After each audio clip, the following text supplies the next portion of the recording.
Bismillahirrahmanirrahim. Assalamualaikum warahmatullahi wabarakatuh. Bertemu kembali dengan channel Pojok Literasi. Pada video kali ini, channel Pojok Literasi akan menampilkan video sidang skripsi online ya dari Prodi IPAI, FIPS, Universitas Pendidikan Indonesia. Mahasiswa yang sidang adalah Aulia Silmi. Dosen penyidang Dr. Aceng Kosasih, MAG, Dr. Edi Soresman, SPD, MAG, dan Saiful Anwar, SPDI, MAG. Judul skripsinya adalah konsep pendidikan anak menurut Nabi dalam kitab yang ditulis oleh Syekh Jamal Abdurrahman, yaitu judulnya Atfal al-Muslimin Kaifa Rabbahum An-Nabiyul Amin. Kita saksikan.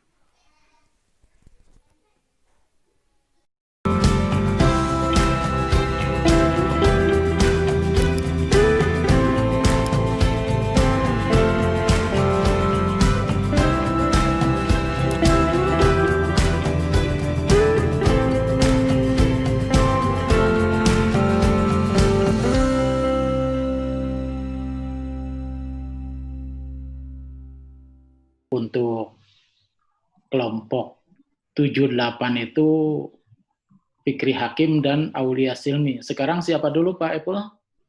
Aulia dulu Pak. Aulia dulu ya. Sekarang Aulia dulu.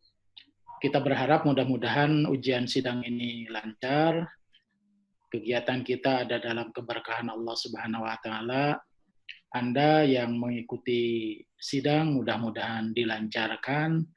Bagi mahasiswa IPA yang ikut bergabung melihat jalannya sidang, mudah-mudahan ini jadi pembelajaran. Yang menguji pada skripsinya Aulia Silmi itu bertiga, Bapak, Pak Edi, dan Pak Epul. Hanya katanya Pak Edi ngujinya siang. Kita tetap saja ujian berlangsung, jadi Bapak dengan Pak Epul akan nguji duluan. Sebelumnya mari kita sama-sama buka ujian ini dengan membaca basmalah bersama. Bismillahirrahmanirrahim. Selanjutnya sesuai dengan tata tertib yang dibuat oleh Prodi, peserta ujian yakni Saudara Aulia Silmi dipersilakan untuk memaparkan judul skripsinya apa yang melatar belakanginya, nah, metodenya seperti apa, temuan penelitiannya apa. Diberikan waktu 15 menit. Silakan.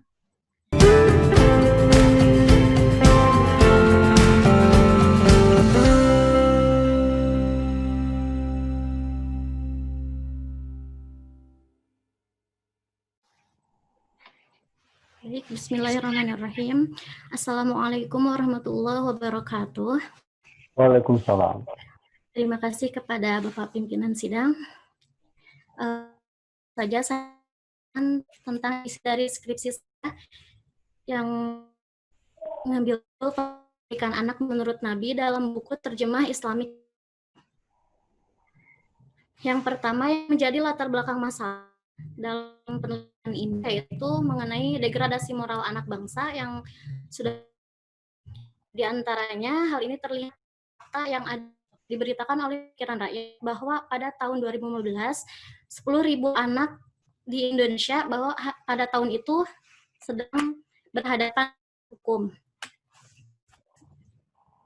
bahwa yang merupakan faktor signifikan mempengaruhi kenakalan anak remaja yaitu keluarganya gitu, karena keluarga merupakan pendidik awal yang utama dan pertama gitu. Oleh sebab itu keluarga memiliki dalam menentukan akhlak orang anak.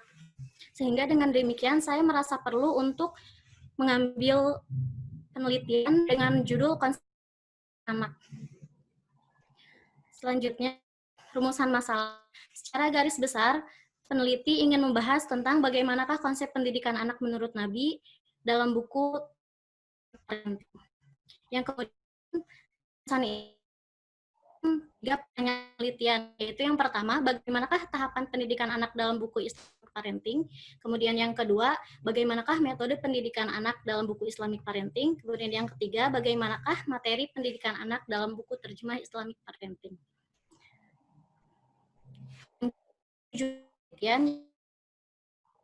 penelitian ini, yaitu yang pertama deskripsikan tahap pendidikan dalam penting, yang kedua deskripsikan pendidikan anak penting, dan yang ketiga deskripsikan pendidikan anak materi anak dalam buku terjemah Islamic Parenting. Selanjutnya metode penelitian. Penelitian yang digunakan dalam penelitian itu menggunakan penelitian desain kualitatif, karena dalam hal ini peneliti menggambarkan, mendeskripsikan mengenai konsep. Kemudian studinya interaktif, dalam ini hanya satu arah gitu, antara dengan data yang itu tidak saling mempengaruhi. Kemudian objek penelitian. Objek penelitian dalam penelitian ini Syekh Jamal Abdurrahman, kitab At-Muslimin Kaifabahum Nabiyul Amin, yang tuang dalam telah terjemahkan oleh Agus Wandi dalam buku Parenting. Kemudian kumpulan data. Pertama yaitu library research atau studi perpustakaan. Perpustakaan, peneliti memperoleh mengenai objek penelitian teori dan juga memperoleh mengenai data sekunder. Yang menjadi data primer dalam penelitian terjemah Islamic Parenting, buku-buku atau jurnal yang terkait dengan konsep, kemudian yang terkait dengan pendidikan Islam juga, bahas tentang menurut Nabi gitu ya. Jadi pendidikan Islam dibahas. Dan buku lain mengenai tahapan perkembangan anak. Kemudian teknik yang kedua yaitu dokumentasi. Dokumentasi ini menjadi salah satu teknik karena peneliti menganalisis konten. Dalam hal ini dokumennya berupa buku. Karena hampir setiap jenis komunikasi visual seperti buku, teks, esai, surat kabar dapat dianalisis dengan berbagai cara. Nah, dalam hal ini merupakan dokumentasinya bentuk buku. Kemudian analisis data yang digunakan yaitu yang pertama reduksi data, peneliti memperoleh pola-pola yang ingin dibahas oleh peneliti. Dan kemudian memilah mana data yang masuk ke dalam penelitian ini dan mana yang tidak. Dan setelah mendapatkan data yang masuk dalam penelitian ini, tahap selanjutnya menyata dalam uraian-uraian atau deskripsi. Setelah ada data atau kajian data yang paparan, peneliti menarik kesimpulan. Dari hasil kesimpulan, peneliti juga memverifikasinya atau menguji keabsahannya,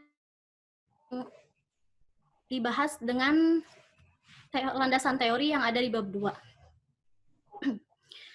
Selanjutnya, temuan yang diperoleh oleh peneliti yaitu dalam buku Islamic Parenting, yaitu yang pertama mengenai pentingnya pendidikan. Nah, dalam pentingnya pendidikan, Syekh Jamal menjelaskan bahwa salah satu cara terbaik dan cara terutama gitu dalam menjaga anak yaitu dengan mendidiknya gitu dan mengajarkan akhlak mulia serta dengan menjauhkan anak dari teman yang memberi pengaruh buruk terhadap anak. Karena sejatinya anak merupakan fitrah gitu, suci hatinya gitu. Sehingga orang tuanya lah yang menjadikannya condong terhadap salah satu, baik kebenaran ataupun keburukan, baik kebaikan ataupun keburukan. Kemudian selanjutnya, pendidikan anak usia 0 sampai 3 tahun. Dalam hal ini, Syekh Jamal menjelaskan tentang sebab yang pertama, pilih pas yang sholat, kemudian berdoa, mengumandangkan azan, tahnik, menunaikan hak kewajiban, kemudian memberi nama baik, mengakikahi, mencukur rambut, dan mengajarkan kalimat tauhid dan lain-lain yang ada di sini. Selanjutnya, pada tahapan pendidikan usia 4-10 tahun, Syekh Jamal juga menjelaskan tentang pentingnya menasehati, mengajari anak, kemudian memberi bimbingan dan arahan, kemudian meluruskan kekeliruan, mengajarkan akhlak, mengajarkan ibadah yang dalam hal ini azan dan sholat, kemudian menggali potensi anak, membiarkan anak bermain, mengajari anak menyimpan rahasia, mengajari kemudian berlaku adil dan merangsang anak dengan hadiah. Nah, kemudian dari penemuan-penemuan tadi, peneliti berusaha untuk membahas bahwa analisis bahwa yang dibahas oleh Syekh Jamal dalam buku Islamic Parenting ini masuk ke dalam ketiga kategori tahapan gitu. Yang pertama, tahapan pendidikan pranatal gitu. Di mana dalam tahapan pendidikan pranatal, Syekh Jamal menjelaskan pentingnya memilih pasangan yang sholih. Kemudian berdoa ketika anak masih dalam sulbi ayahnya, dan kemudian Imam Al-Ghazali menambahkan bahwa ketika anak masih berupa janin, anak juga harus diberi asupan dengan makanan-makanan yang halal gitu, sehingga janin anak menjadi halal gitu, dan itu sangat berpengaruh terhadap akhlak anak nantinya gitu. Kemudian pendidikan pasca kelahiran hingga usia 3 tahun. Nah, Syekh Jamal menjelaskan dalam hal ini lebih terperinci dari gambaran secara umum yang dijelaskan dalam hadis riwayat Ibnu Hibban. Syekh Jamal menjelaskannya secara rinci karena Syekh Jamal merujuk berbagai hadis gitu, tidak hanya terkait satu hadis tapi berbagai hadis kemudian disusun berdasarkan tahapan-tahapan mana gitu yang harus dilakukan. Kemudian pendidikan usia 4 sampai 10 tahun. Nah, dalam hal ini pendidikan anak yang dijelaskan Syekh Jamal ini sejalan dengan perkembangan psikologis, di mana ketika anak sudah mencapai 4 tahun itu sudah harus diarahkan. Tadi kan Syekh Jamal menjelaskan bahwa harus ada pengarahan gitu, karena memang sebelumnya anak itu secara umum, karakteristik anak secara umum itu memiliki karakter yang kurang baik, seperti halnya suka melempar, suka meniru dan segala macam, yang memang mereka itu belum tahu mana yang benar, mana yang buruk gitu. Dan pada tahapan inilah anak harus mulai diarahkan gitu, bahwa ini loh yang baik, ini loh yang buruk, seperti itu. Dan itu sudah sesuai dengan psikologis anak. Dan juga anak juga harus diberi pemahaman atau bimbingan mengenai ajaran-ajaran pokok agama Islam gitu. Karena secara kognitif pada tahapan ini anak juga telah mampu menerima konsep-konsep seperti itu. Kemudian dari temuan tadi, peneliti juga menganalisis bahwa terdapat beberapa metode yang digunakan Syekh Jamal yang ada gitu dalam bukunya. Tidak dijelaskan secara jelas, hanya saja tergambar atau tersirat gitu. Yang pertama yaitu metode keteladanan, di mana menurut Syekh Jamal anak harus diberi teladan, yaitu Rasulullah SAW, karena Rasulullah merupakan teladan yang agung gitu. Nah, lebih lanjut dari itu, Ahmad Suwaid menjelaskan bahwa selain memberi contoh, yaitu memberi contoh yang agung Nabi, orang tua juga harus menjadi teladan bagi anak gitu, karena yang pertama dilihat adalah orang tuanya gitu, teladan dari orang tuanya gitu sebelum kepada Nabi. Kemudian yang kedua, metode bimbingan dan nasihat, metode nasihat dan bimbingan. Jadi anak harus diberi nasihat dan bimbingan ketika makan, atau secara langsung ataupun tidak gitu. Ketika misalkan makan, arahan-arahan atau bimbingannya mengenai etika makan, bahwa ketika makan salah makan harus langsung diluruskan seperti itu. Kemudian memperlakukan anak secara adil. Nah, dalam hal ini Suwaid menambahkan bahwa perlakuan adil itu dengan menyamakan pemberian. Kemudian metode reward, yaitu tadi memberi hadiah terhadap anak atau merangsang anak dengan hadiah gitu. Selanjutnya,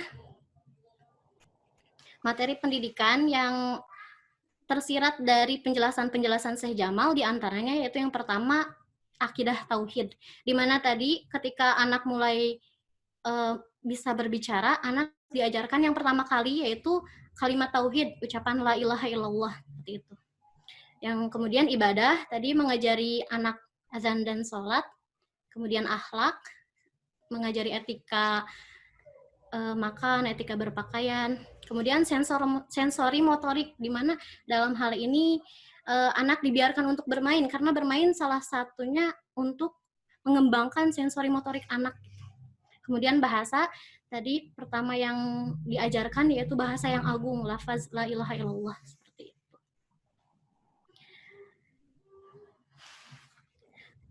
Nah, kesimpulannya yaitu yang pertama, tahapan pendidikan anak terdiri dari tahapan pranatal, tahapan pasca kelahiran hingga usia 3 tahun, dan tahapan pendidikan anak 4 sampai 10 tahun. Kemudian metodenya yang digunakan oleh Syekh Jamal yaitu yang diantaranya metode keteladanan, metode nasihat bimbingan, perlakuan adil, dan metode reward. Selanjutnya, materi pendidikan terdiri dari akidah tauhid, ibadah, akhlak, sensori motorik, dan bahasa.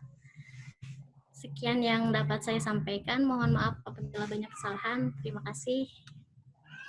Assalamualaikum warahmatullahi wabarakatuh. Waalaikumsalam warahmatullahi wabarakatuh.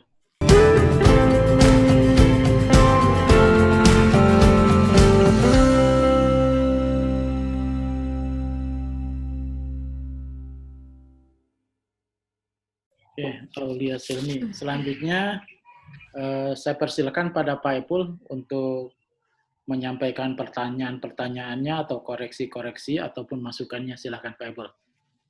Bismillahirrahmanirrahim. Assalamualaikum warahmatullahi wabarakatuh. Waalaikumsalam warahmatullahi wabarakatuh. Terima kasih Pak Dr. Aceh selaku pimpinan sidang. Langsung saja ke sini ya. Ya, Pak. Sini judulnya itu konsep pendidikan anak menurut Nabi dalam buku terjemah Islamic Parenting ya. Ya, Pak. Ya. Tadi dijelaskan bahwa tipe penelitiannya itu adalah library research ya. Ya, Pak. Ya, ini. Ya, Pak. Oke, library research. Nah, pertama begini. Pertanyaan saya, di library research itu kan ada sumber primer, jadi ada sumber primer, ada sumber sekunder. Kalau salah memahami sumber primer dan sumber sekunder, ini penelitiannya jadi salah.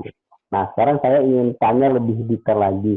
Dalam pandangan sini, sumber primer dan sumber sekunder itu apa? Dalam penelitian ini ya. Silakan, Bu.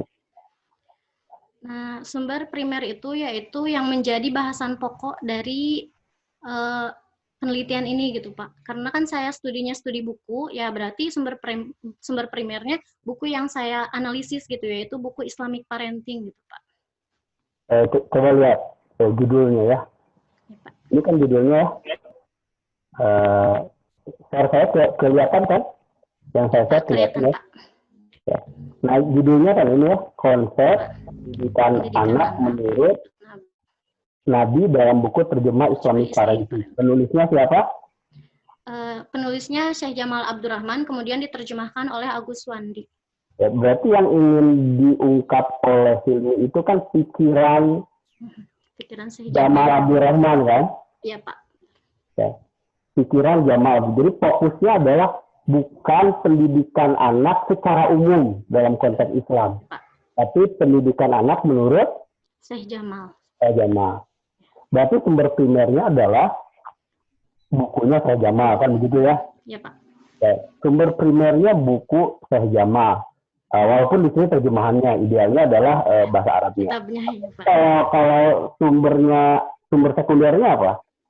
Sumber sekundernya yang terkait dengan pendidikan anak secara umum, mengenai tahapan-tahapan perkembangan anak, teori-teori yang kayak gitu Pak, teori-teori menurut para ahli. Nah, ini miskonsepsi pertama. Harusnya dalam library research yang jadi sumber sekunder itu adalah tulisan-tulisan orang lain tentang pemikiran Syekh Jamal terkait pendidikan anak.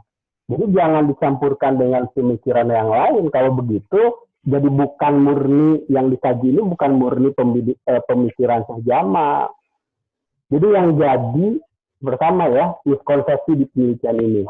Sumber primer itu fokus ke pemikiran Syekh Jamal. Jadi tulisan langsung dari Syekh Jamal. Itu ya, ini ya. Lalu sumber sekundernya itu jangan ngambil pemikiran orang tentang anak, tapi tulisan orang tentang karya Syekh Jamal atau pikiran Syekh Jamal tentang pendidikan anak. Harusnya itu yang dilakukan oleh Silmi. Jadi di bab 3 itu diteruskan. Misalkan ya, kalau misalkan ini mau mengkaji tentang pemikiran Gus Dur, pendidikan Abdurrahman Wahid. Berarti pertama, ini harus mengkaji tulisan asli Gus Dur terkait, tulisan langsung Gus Dur terkait pendidikan anak itu. Lalu yang kedua, tulisan orang tentang pemikiran Gus Dur terkait pendidikan anak.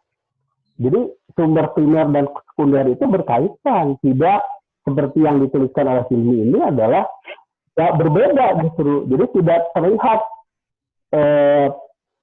pikiran asli dari Syekh Jamal itu yang mana.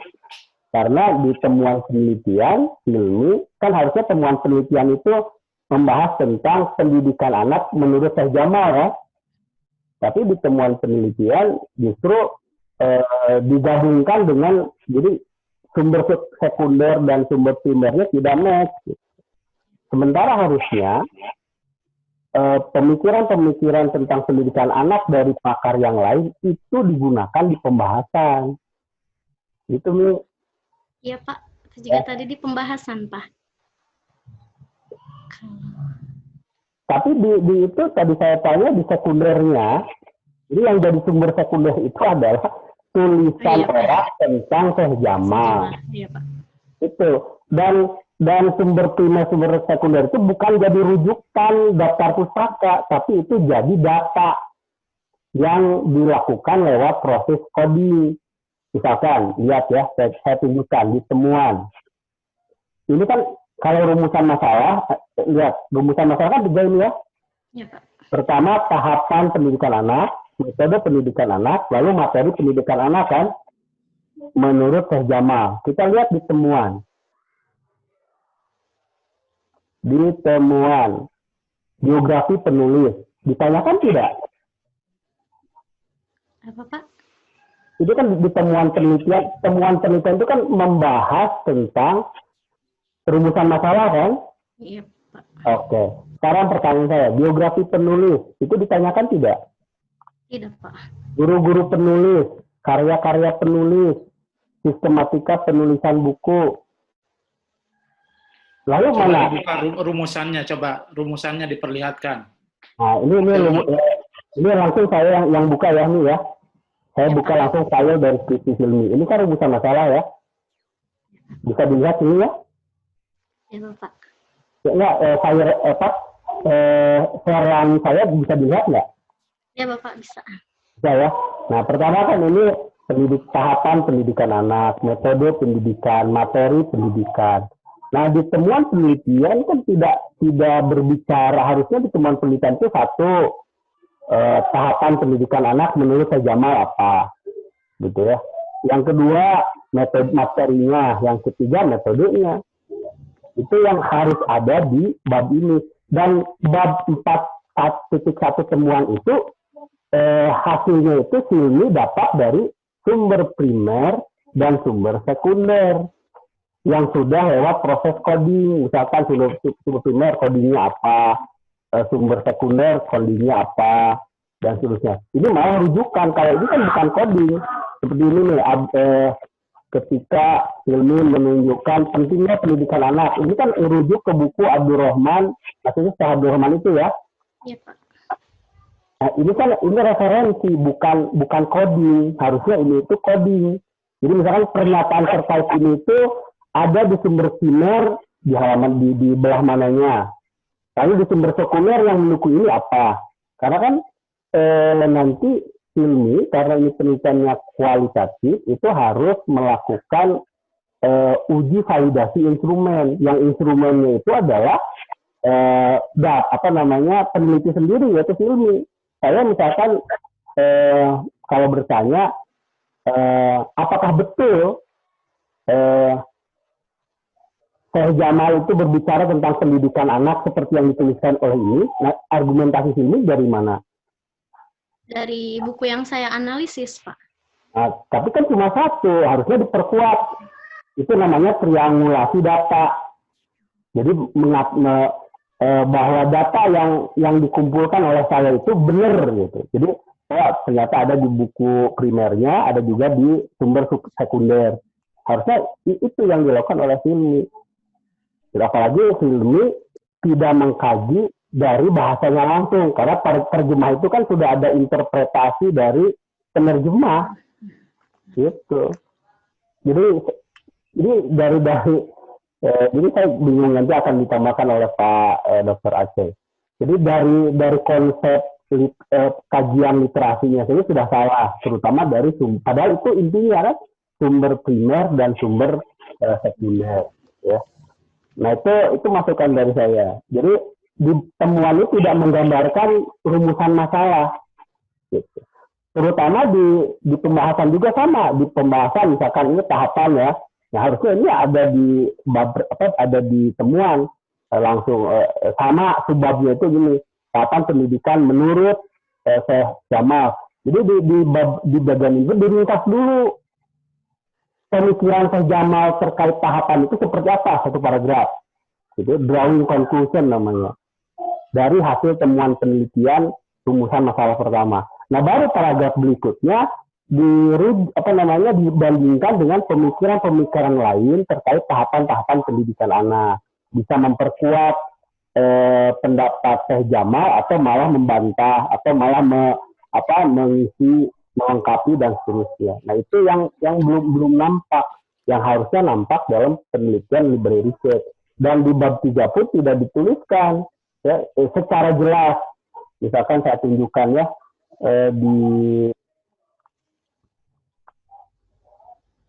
karena tadi kesalahan konsep saja, kesalahan pemahaman sumber primer ini. Nah ini kan kalau ditunjukkan di sini sumber sekundernya ini bukan pendapat Syekh Jamal, tapi ini pendapat ilmuwan lain. Justru kalau seperti ini bukan kajian literatur, tapi kajian perbandingan pemikiran tentang pendidikan anak. Jadi Hilmi membandingkan pendapat Syekh Jamal, membandingkan pendapat Nasi Ulwan, membandingkan pendapat Al-Amin, Mansur, dan Hidayat. Gitu ya. Jadi dari pertanyaan itu saja saya bisa menunjukkan itu kan kesalahan mendasar gitu ya, kesalahan mendasar. Saya kira itu saja Pak Aceh. Terima kasih. Assalamualaikum warahmatullahi wabarakatuh. Terima kasih Pak Epul yang sudah banyak memberikan masukan ini ya, Cindy. Silmi ya, Silmi. Dicatat ya Silmi ya. Iya Bapak. Ini mulai dari judul juga memang Bapak tuh rada kerung gitu macam judul teh. Ini ongkoh konsep pendidikan Nabi gitu ya judulnya.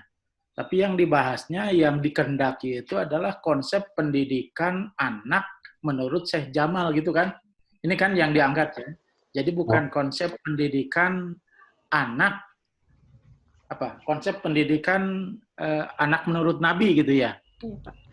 Jadi nampaknya menurut Pak Epul judulnya juga harus dipertegas gitu ya, supaya tidak salah orang memahami gitu ya.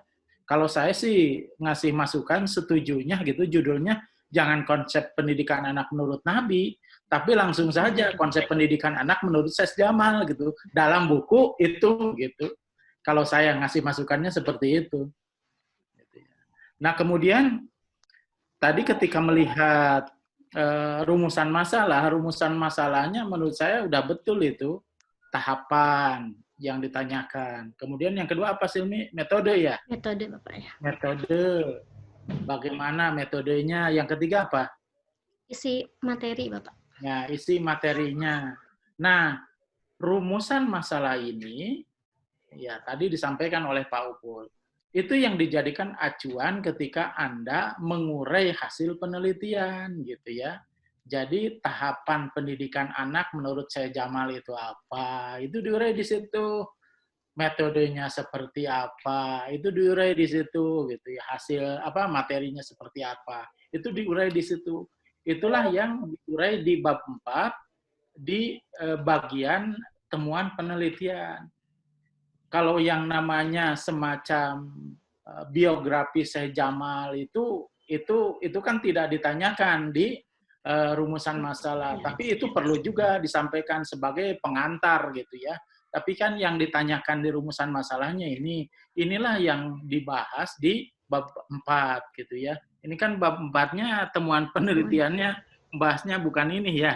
Iya, Pak. Nah, nanti diperbaiki ya Silmi ya, diperbaiki. Ya, kemudian nanti di bagian bab 4 juga di bawahnya ada bagian bahasa.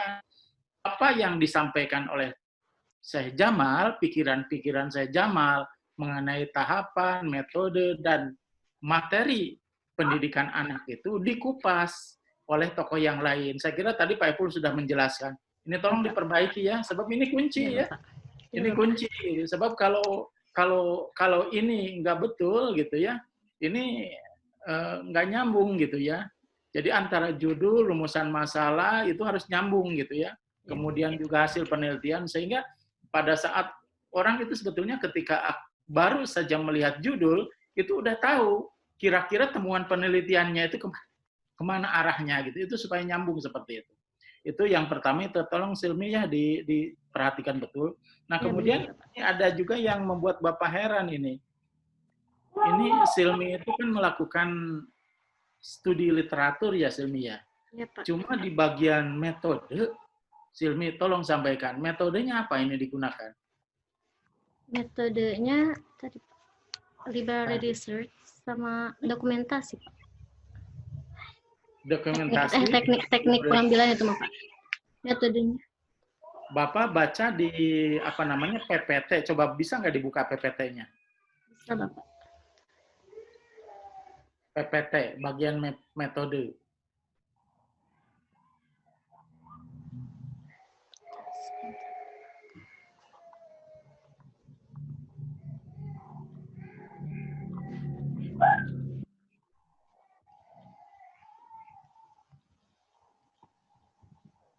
Ini Bapak.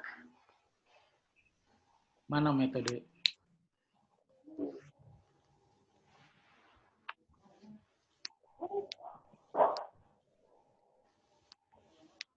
Atau di apa ya, yang Bapak itu membaca di mana ya? Di abstrak atau apa? Metodenya itu deskriptif. Pak Eful, saya salah baca enggak gitu? Apakah di abstrak atau di apa gitu ya? Ini tertulis memang desain penelitiannya kualitatif gitu ya, jenis studi non interaktif. Silmi merasa nggak menulis dalam apakah itu? Ya Pak, di abstrak Pak. Abstrak ya. Ya. Metodenya deskriptif ya. Iya Pak. Ini benar nggak metode deskriptif? Ini kan studinya studi literatur. Iya Pak, maksudnya kualitatif yang menjelaskan gitu Pak, jadi mendeskripsikan gitu Pak.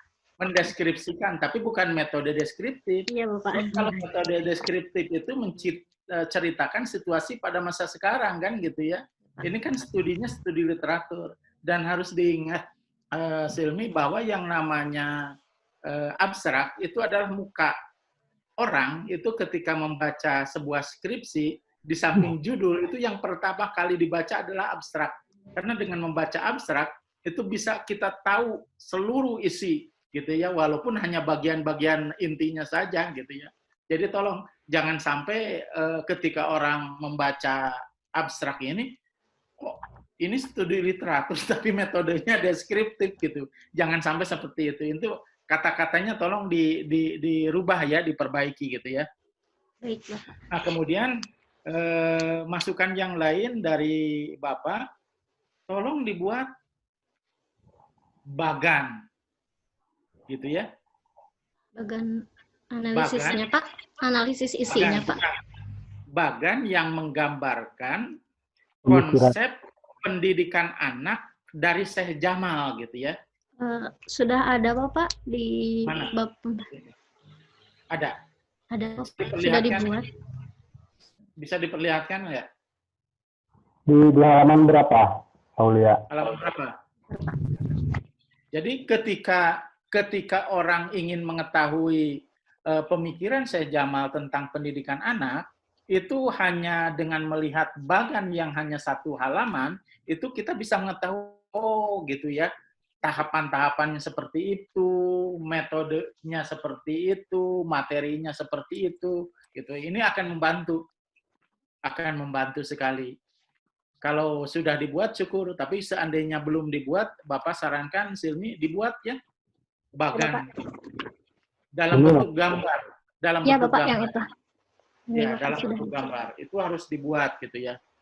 Nah, kemudian juga Bapak ingin bertanya mengenai metode pendidikan anak. Metode pendidikan anak menurut saya Jamal itu kan metodenya tadi ada metode keteladanan gitu ya. Betul ya Silminya. Kemudian ada metode pemberian nasihat. Kemudian juga ada metode memperlakukan anak secara adil. Ini metode apa ini masuknya? Ya Bapak, maksudnya itu bukan metode. Prinsip ya Pak. Ya Bapak, tapi itu teh sudah diperkuat sama Suwandi. Suwaid, bahwa dalam bukunya Prophetic Parenting bahwa salah satu metode itu dengan memperlakukan anak secara adil gitu, dengan keadilan gitu Pak. Itu masuknya ke metode. Tapi memang saya sendiri itu lebih ke prinsip sih Pak. Prinsip pendidikan ya salah satunya dengan keadilan. Kalau menurut Bapak mah cara gitu ya. Salah satu caranya gitu ya. Maka kita harus memperlakukan anak secara adil, tapi itu bukan metode gitu ya. Ini tolong diperhatikan hal-hal seperti itu. Jadi ketika masukkan ini metode yang memang betul-betul metode gitu ya. Jangan sampai ada kekeliruan gitu ya. Kemudian Bapak juga ingin menyampaikan ini kelihatannya yang disampaikan dalam pemikiran Syekh Jamal itu ketika mendidik anak itu dia mendahulukan metode ketimbang materi gitu ya. Sebenarnya Pak, dalam bukunya itu dipersubab langsung ke tahapan-tahapannya gitu Pak. Jadi dari temuan itu saya membahas tentang bagaimana sih Syekh Jamal menjelaskan pendidikan anak itu secara ininya Pak, secara apa sih namanya? Lebih disimpulkan gitu Pak. Kemudian di bagian pembahasannya saya menganalisis gitu Pak. Jadi di bagian temuan Mas saya khusus membahas buku Syekh Jamal gitu yang saya simpulkan gitu Pak. Ya, dalam sebuah konsep itu biasanya ketika berbicara tentang sebuah konsep, itu dia menyampaikan, ini konsep ini tujuannya ini loh, gitu ya. Konsep ini tujuannya ini.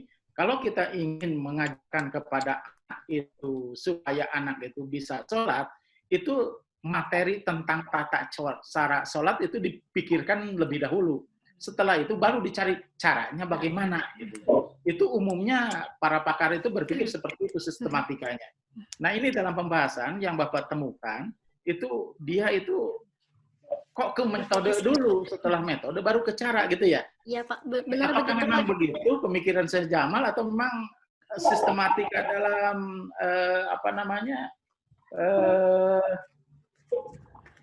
dalam terjemahannya seperti itu? Apakah itu menggambarkan betul-betul pemikiran Syekh Jamal yang mendahulukan metode ketimbang materi atau memang bagaimana gitu? Ini Silmi juga harus menjelaskan gitu ya. Iya Pak.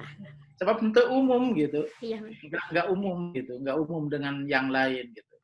Nah, pertanyaan yang terlahir dari Bapak itu adalah dari konsep pendidikan anak menurut Syekh Jamal ini unggulnya di mana ketika Silmi bahas dibanding dengan yang lain?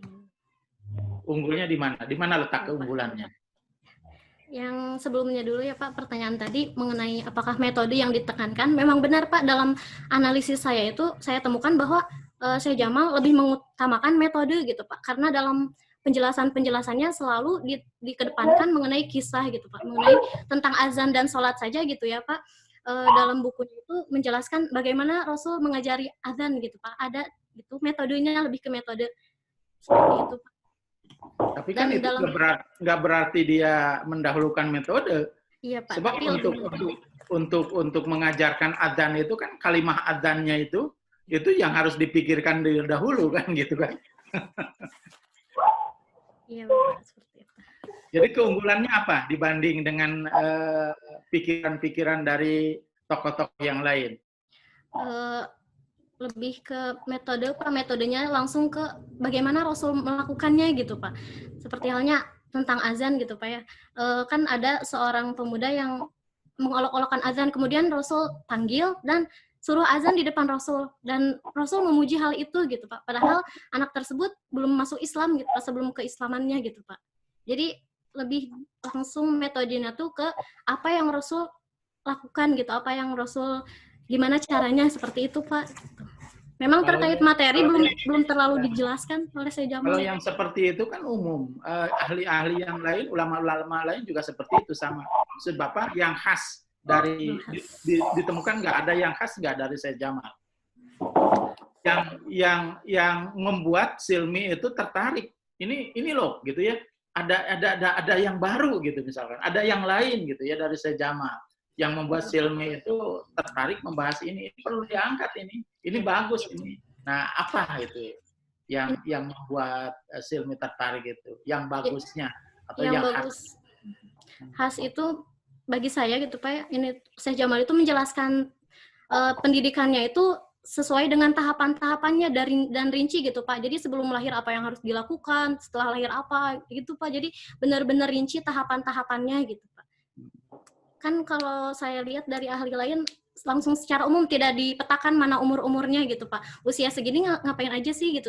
Belum menemukan yang dipetakan seperti ini gitu Bapak. Ya, kalau ini mah benar-benar dipetakan berdasarkan tahapan-tahapan anak gitu Pak. Berdasarkan perkembangan umur anak, psikologi dan kognitif juga. Seperti itu Pak. Oke, saya kira itu. Kemudian ada hal lain yang diamanatkan kepada kami selain mempertanyakan isi skripsi ini. Silmi ini hafalan Qur'annya berapa juz? 3 Bapak, baru 3. Juz berapa aja? Juz 1, juz 30, juz 29. Juz 30, juz 29. Juz 1, ya. Juz 1, juz 29, juz 30. Iya Pak. Mestinya berapa juz? 4 Bapak. Ayat-ayat pilihannya belum Pak. Oh, belum. Kapan itu? Insya Allah secepatnya Pak. Karena memang kemarin juga lagi proses Pak. Tapi tiba-tiba harus sidang gitu Pak. Jadi dan minta izin udah diizinkan. Jadi ya udah maju aja gitu Pak. Oke. Bapak cuma ingin Silmi membacakan beberapa ayat saja ya. Coba baca surat Al-Buruj. A'udzu billahi minasy syaithanir rajim. Bismillahirrahmanirrahim. Was-samaa'i dzatil buruj wal yaumil maw'ud wa syahidin wa mashhud. Qutila ashabul ukhdud an-nari dzatil waqud. إذ هم عليها قعود وهم على ما يفعلون. Cukup. Surat Al-Ghasyiyah.